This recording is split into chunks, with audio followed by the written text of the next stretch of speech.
Question number 20. Diagram 1 shows the variation with position of the displacement of a standing wave. Okay, so shown here is a standing wave, shown here is a traveling wave. Okay, so it's been shown traveling wave is standing wave. Now, point P, Q and R and S are the points on the string. So P, Q, R, S, this is points on the string. Okay, then what is the phase difference between P and Q and difference between R and S? He is asking you the phase difference between these 2 points in a standing wave and the same 2 points in a progressive wave. Okay, so therefore, now if you look at this here, what happens in a standing wave? There is a wave which goes like this over here, and then when it goes here, it gets reflected, and then it comes like this over here. As a result of it, you get an 8-like pattern over here. So when you get an 8-like pattern, you observe that all the particles would be vibrating like this.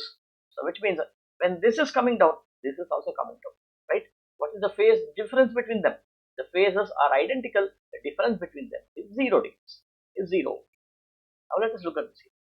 Now here what's happening? If I look at the phase, the values over here, instead of putting the positions over here, I can write this as 0. This is 180. 360 over here. Okay.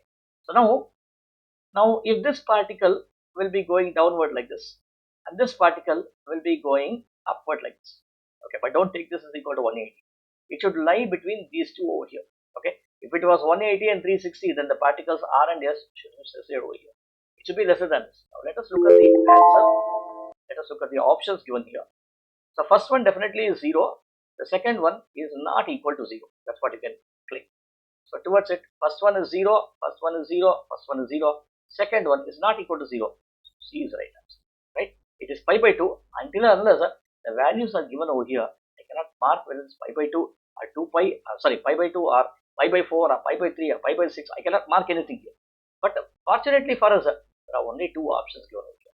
So here it is not equal to 0, and as a result of it, I can always say only one option left out over here, which is nothing but pi by 2. These two are already incorrect.